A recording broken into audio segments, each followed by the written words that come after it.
ವಾರದ ಕೊನೆಯ ವಾರ. ಇಂದು ಶುಕ್ರವಾರ. ಸರ್ವರಿಗೂ ಶುಭ ತರಲಿ ಈ ವಾರ. ಸೇರಿದೆವು ನಾವು ರುದ್ರಪಟ್ಟಣಕ್ಕೆ, ಕಡಬಿ ಶಿವಾಪುರ.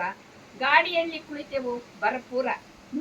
ಇಲ್ಲಿರುವುದು ಹೊಲ ತೋಟದ ಮಾಲೀಕರು ಶ್ರೀಮತಿ ಹೆಬ್ಬಳ್ಳಿ ಡಾಕ್ಟರ್. ಪತ್ನಿಯು ಸಮಾಜ ಸೇವಕರು, ಪತಿಯು ಜನಸೇವಕರು. ಖಾಲಿ ಜಾಗವ ಕೊಂಡರು, ಮನೆಯನ್ನು ಕಟ್ಟಿಹರು. ಗಿಡಮರ ಬೆಳೆಸಿದರು, ಫಲ ಬಿಟ್ಟು ಹೂವರಳಿ ಕಂಗೊಳಿಸುತ್ತಿಹವು. ನೆನಪಾಯಿತು ಈ ಹಾಡು. ದೂರ ಬೆಟ್ಟದಲ್ಲಿ ಪುಟ್ಟ ಮನೆ ಇರಬೇಕು, ಮನೆಯ ಸುತ್ತ ಹೂವ ರಾಶಿ ಹಾಕಿರಬೇಕು. ತಂಗಾಳಿ ಜೋಗುಳವ ಹಾಡಲೇಬೇಕು, ತಂಗಾಳಿ ಜೋಗುಳವ ಹಾಡಲೇಬೇಕು. ಮನೆಯವರೆಲ್ಲ ಇಲ್ಲಿ ನಕ್ಕು ನಲಿದಿರಬೇಕು, ಎಲ್ಲ ನಲಿದಿರಬೇಕು. ಮಹಿಳೆ ಪರಿಪೂರ್ಣಳಾಗಬೇಕಾದರೆ ಮಾಡಬೇಕು ಪರಿಪೂರ್ಣ ಕೆಲಸಗಳ.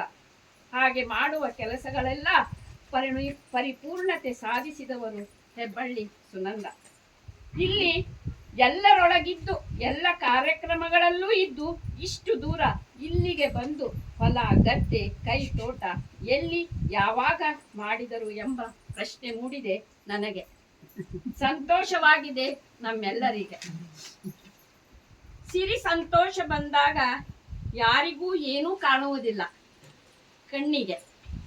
ಆದರೆ ಈ ದಂಪತಿಗಳು ಬಾಗಿ ಬಾಳುತ್ತಿರುವರು ಬಾಳೆಯ ತೆರದಿ ಮೆಲ್ಲಗೆ. ಸಿರಿ ಸಂತೋಷ ಬಂದಾಗ ಯಾರಿಗೂ ಏನೂ ಕಾಣುವುದಿಲ್ಲ ಕಣ್ಣಿಗೆ.